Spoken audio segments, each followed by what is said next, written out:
Hello, everyone. Thank you for joining us today. I'm really excited about this episode because it's August. It's time to go back to school, and I have the perfect guest for today's episode. Joining us today is Belinda Howell, a very passionate advocate for transforming classrooms through blended learning and gamification. She's board recognized. Her board recognized strategies at Aldine and Spring ISD proof tech isn't just a tool, but it's a game changer for engagement. So I want everyone to give a warm welcome to Belinda. Hi. Hello. Thanks for having me on. No, thank you so much for being here. I know you are super busy, always very involved with the community and different conferences. So I really appreciate you being here today. Yeah, it's that time of the year. Everything's starting to just heat up and get real busy. I know. Well, let's break the ice. Why don't you just tell us a little bit about yourself, what you do currently, how you ended up, like an expert for gamification and blended strategies. Oh, sure. Well, my name is Belinda Howell. I'm currently a digital learning specialist at Aldine ISD. Before that, I worked at Spring ISD as an eighth grade U.S. history teacher. And one of my things is I'm a gamer. So when I started teaching U.S. history, I saw the kids were just so bored by just lecture and worksheets. I'm like, we got to bring some type of gamification in. So I'd always be looking for ways to do choose your own adventures, even in like Google Forms or other type of game based activities. I always loved like GimKit. That was like one of my favorites. And then when I found Genially, that's where I kind of just fell in love, especially with the escape rooms. That's just I really enjoy making them and then just watching the kids kind of go through them because I can see their reactions, especially if I had like multiple endings. And Yeah, sometimes I'd show the kids how to do it, and that's even more fun is to see them create something and just for see sure. their creativity. So I mean that's always been my big thing is I like engagement, I like gamification. I want learning to be fun. And so that's kind of what I've always been interested in. And like when I with Genially, that's where I've always just loved it. And I just wanted to share that love with the teachers. So I love to go to conferences and share strategies for how you can really get people involved, more interested in learning. And it shouldn't be just boring slides just nonstop. The kids, even adults, they don't want that. They want some engagement. That's how we're going to get learning. So yeah, that's kind of just how it brought me here.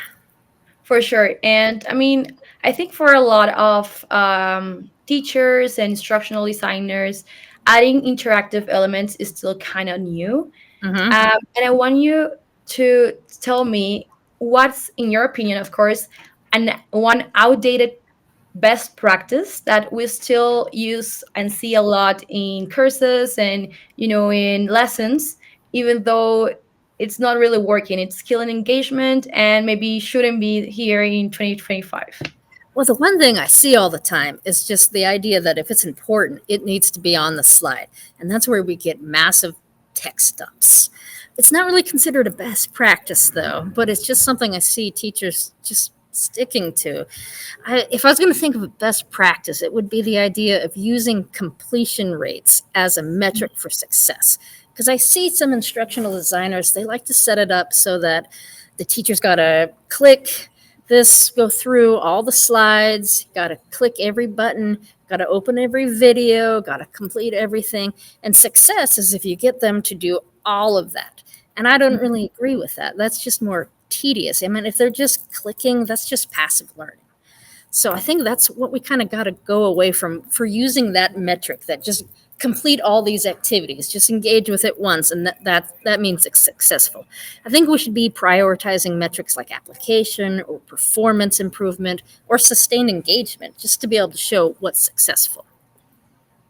For sure. And in that same, kind of same topic, Uh-huh. what's one cringe-worthy interactive element that you still see in courses or modules? Well, sometimes I see they want to have all that text in there and they try to hide it by having everything interactive. Like you click this button and it reveals some text, and then you click another one and it reveals text, and it's like everything is. Now, I like reveals and engagement, but I want it certain parts. Like you got something that's a very key statistic or something you want to stick in their mind, that's something they click and it reveals and it sticks in their mind.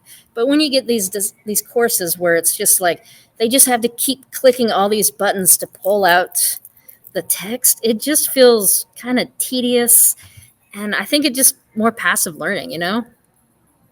Yeah, for sure. And sometimes it's not about the amount of interactivity that you add, but how Mhm. intentional you are about them.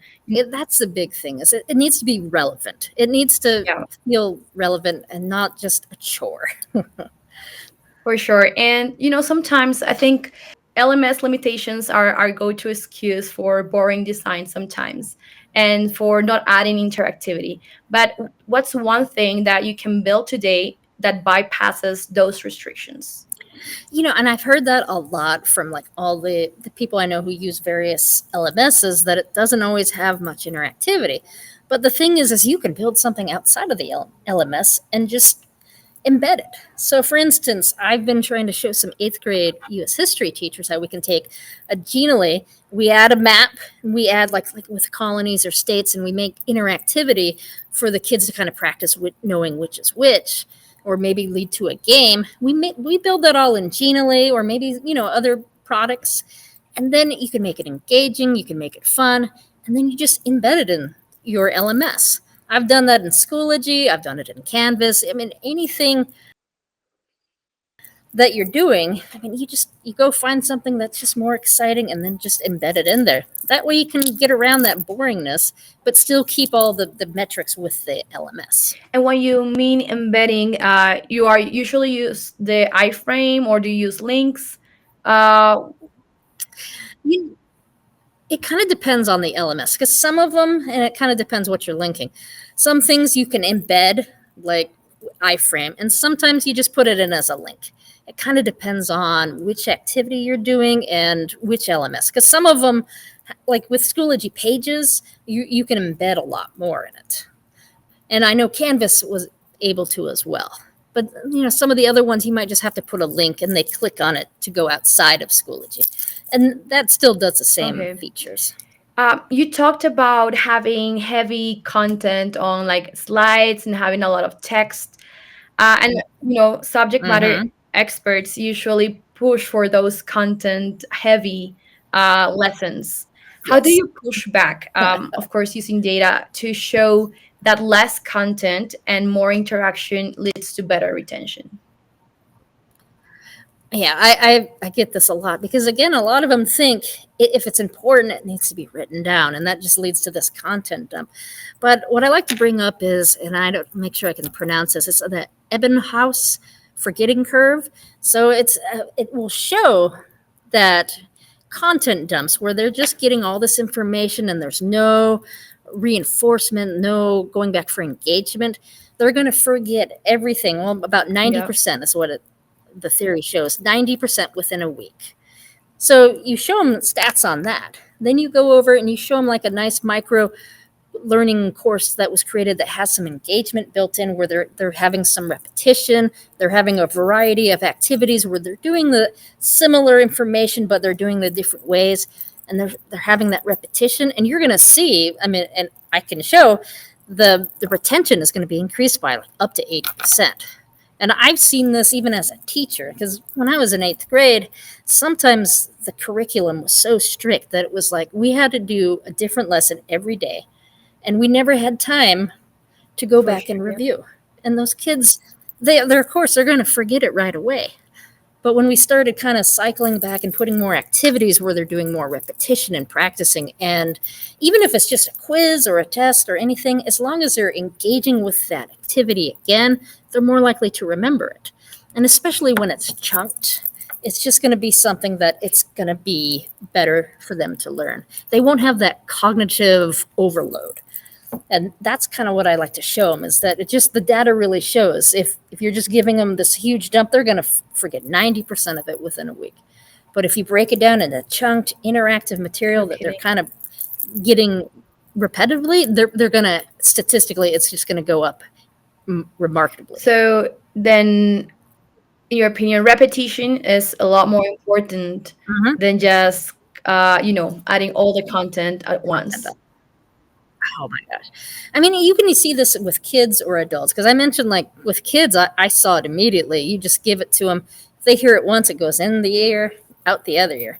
But same with teachers. Like, it's same with adults. Same any career, whether it's education or out in the private sector. If they just hear it once and they don't get it actually practice it, it's going to be forgotten and Yeah, forever. for sure. Just a week, it's gone. So that's why you need that repetition. And like going back to that one example where I mentioned with the maps, that one of the hardest things when I taught eighth grade was maps because they don't really get many map training, many geography, right? So if you just give them a map, they look at it once. We expect them, okay, you know where all the colonies are, you know all the geography, you know the oceans, and then we're always shocked when the test comes and we see that one day where they were looking at that information and they retained nothing. But you bring something where it's like with that one activity where it's just them constantly practicing it, that engaging material. They're, constantly repeating it and they're just going over a variety of activities. It just jumps up how much they Yeah, remember. I totally agree. Repetition is key. And also like adding different interactions, right? If you're seeing it in a map first, then maybe a Yeah. multiple question later, and then a video. Or a label. Yep. Or even a game. Like I said, I love doing the games because, when it's fun, that's when they're most likely to remember. It's either got to be relevant or fun or hopefully both. Completely agree. Yeah. In your opinion, what's one thing that instructional designers are secretly afraid to admit uh, that they don't know, but really should know by now? Honestly, a lot of them don't know how to write for the courses or for the web. And I don't think a lot of them want to admit it because they know how to write. And they know how to write for, their subject matter experts. They know about their content, but they don't know how to write it in a way that'll make Mm. sense for their users. Whether that's, eighth grade students or whether that's adults learning something in a different career, it's got to be written without the useless jargon. It's got to be in a way that makes sense to them. And I think a lot of them just need to practice that. I know I What have. would you recommend to overcome this? I think it's going to be doing a lot of discussions with your users to kind of get feedback from what they see. Like I just created, or sorry, I finished a master's at Western Governors, and part of the capstone was going and creating a module. And of course, we had to go and watch the students as they were doing it to see what their visual reactions was, they were saying. And I found, even for me, when they were reading it, I saw some of them got confused because they didn't understand some of the language. How I wrote, like what made sense to me, didn't necessarily make sense to someone Yeah. who's 13. So sometimes I think it's talking with them, and it's also maybe watching when they're actually doing it, see what their reactions, see where they're confused. So yeah, I think it's spending a lot of time with like the end user to see kind of what their reactions and what they say, what makes sense to them. And I know you are super creative because I've seen some of your creations in Genially and all the materials that you create. So I want to have this a scenario where if you had to transform, you had 24 hours to transform a boring presentation or lesson. Where would you start and what would you do? Well, first, I always like to put it in Genially Live because first they're in it, right? You can control the page, but then you can add all kinds of interactivity where they're involved. And that for me is the big difference. If you're just sitting there listening to a lecture, you're going to tune out. But you add in that interactivity, there's questions, there's polls, there's little mapping things to get them involved. That one is going to first just get them more interested. Secondly, I like to just make sure it's kind of relevant and engaging. So sometimes I might have it story based. Like, are they solving a problem? Are they answering some type of issue? Or is there some type of narrative? Some transformation. It kind of goes back to just making it relevant. So, but I liked definitely with Genially Live just that interactivity. But yeah, I think it's the big one is just keeping them involved. And one, of course, getting rid of all the walls of text because no one has time for that. They're just going to tune that out. I like to add some interactivity and sometimes some games and choices, like scenario based uh, events. I kind of like that because when people see they have a Yeah. choice and they click on it and they see the response, I think it just kind of gets them more Yeah, for interested. sure. I think storytelling and having them have the choice to select the path that they want to take will definitely retain their Mm-hmm. attention. And, I think it's also important to highlight this one because in some districts or some states, students are not allowed to have their phones, right? So even though I loved Oh, yeah. Genially Live and it's super engaging, I think in some states they cannot use it unless they have a laptop or an iPad, right? So Mm-hmm. I feel like another great way could be what you're saying, scenario based modules or lessons. Mm-hmm. Absolutely. Yeah, Texas is one of those states, so we're going to see how the kids respond. But yeah, they all have Chromebooks. They can just connect, and if they're part of it, that's when you're going to kind of get them involved. They don't want to just sit there and listen to someone talk to them. They kind of want to be part of it. And I really found like the features of just getting them involved, like with questions or polls, their ideas that facilitates discussion that we can have in the class, as well as through the Genially. I also love little widgets, just occasional ones. Press there, it just can kind of break up some Yeah, monotony, get some discussion going, especially like with photos. Again, I'm a history person, so I'm always about we got to make sure it's layered so they can see all this rich pictures. love that. All right, and kind of the same line of question. What are three like very simple, stupid, simple interactivity upgrades any instructional designer can create in under 15 minutes? Just your top three. Okay. Oh man, there's so many. Well, okay, we just mentioned the branching scenario.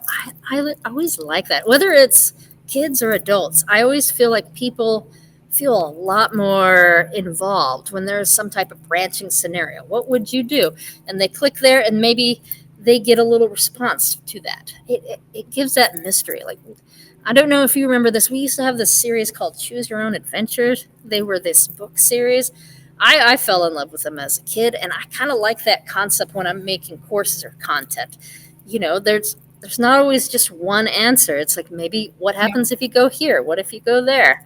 So one of them would be, yeah, create some type of branching scenarios where they get some feedback. Another one is kind of drag and drop. Like sometimes I'll make something like I did this in one of my eighth grade ones where it was like the three regions, and I had characteristics of each of the regions and like pictures or descriptions, and they had to kind of just drag and drop. It only took me a couple minutes to do, but every time I see the kids do it, they seem to like it. And another one, and this is another one I really like, is just make an interactive image. Like there was one famous painting of the Declaration of Independence when all the signers were there, and I always had questions like who everyone was. They'd always ask me that, but not many people have like all of Of them course. memorized. So I made an interactive image where I put it for every individual so they could hover over every guy and see their name, where they came from, That's what awesome. colony they're representing. You could click it to pull up more information. I love that part, and I've been able to do that in multiple subjects, and as well as for adults. I think that just brings some more of that intrigue that you can make any part of that image something where they can I pull feel like that's information. also And really good yeah, for blended learning, right? Like if you're at home and mhm. you're just exploring one uh picture. Also, it's so helpful. Yes, you can build so much into one. I mean, again, it comes back to less is more. Instead of having a slide deck that's over 100, and I've had one in one professional development session, the slide deck was over 100 slides. You know how many people immediately turned off just seeing how long it was? Then I go make something in like Genially, and it's only like three, but I just have so much interactivity embedded in there that it doesn't Yeah, scare them away, but it you keeps layer them the interested. information in a way that it's clear, interactive, and that doesn't Mm, overwhelm the person who's seeing it. Yeah, absolutely. that's awesome. All right. Just to end this interview, Um, Mhm. as instructional designers, learning specialists, teachers, kind of head to the new school year, what advice would you give them to start strong and stay innovative? Try to kind of change the old materials and start doing something different in this school year. I love that question. I mean, I think the focus would be to embrace experimentation and iteration. Because a lot of times we just want to stick to what we know, but sometimes you just got to jump out there and try new things. Don't be afraid to iterate, constantly be trying new stuff. And it's not all always going to work. There's going to be things that just fail hard, but we learn a lot from the things that don't work. We see what doesn't work and we make it better. So I think part of it is just go and explore new ideas and just try it out. Get feedback from whoever your end users are, because I believe talking with them to see what they're interested in is For vital sure. for any instructional designer. But the big one is just experiment and iterate. Don't just stop with the first thing. You can always explore. I mean, that was something I did with the escape games. At first I always started with just the templates, because they're amazing. But then I'm like, I'm going to go try to do some other stuff. And I just start making more and more. And some of it was weird, but it teaches me a lot more too. And I kind of think that's just the idea of instructional design, is you got to go out Yeah. there and just try things, to iterate and just try. Another one is to reach out and build your professional learning network.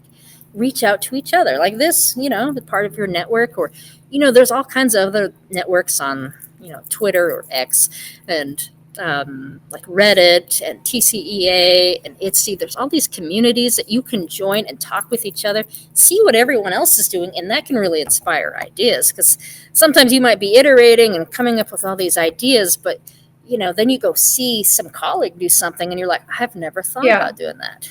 So I kind of think it's both. It's a little bit of experiment, iterate, and of course expand your professional network and learn Yeah, from for each sure. other. I mean, the first time we try is never gonna be perfect, right? But we will improve Correct. as we practice. And what you say about community is also so important. Having a community that supports you, that kind of gives you new ideas. It's really helpful if you're trying to kind of do things different, not stay in your the same box. Yep. Same box, exactly. You gotta reach What out a others bit. are doing. Yeah. Well, Mm-hmm. Belinda, thank you so much for all your comments, all your answers, for sharing your wisdom with us. Uh, Well, thank you for yeah, having me thank you for your on. time. And for everyone, thank you for joining us. And I hope to see you next time in September.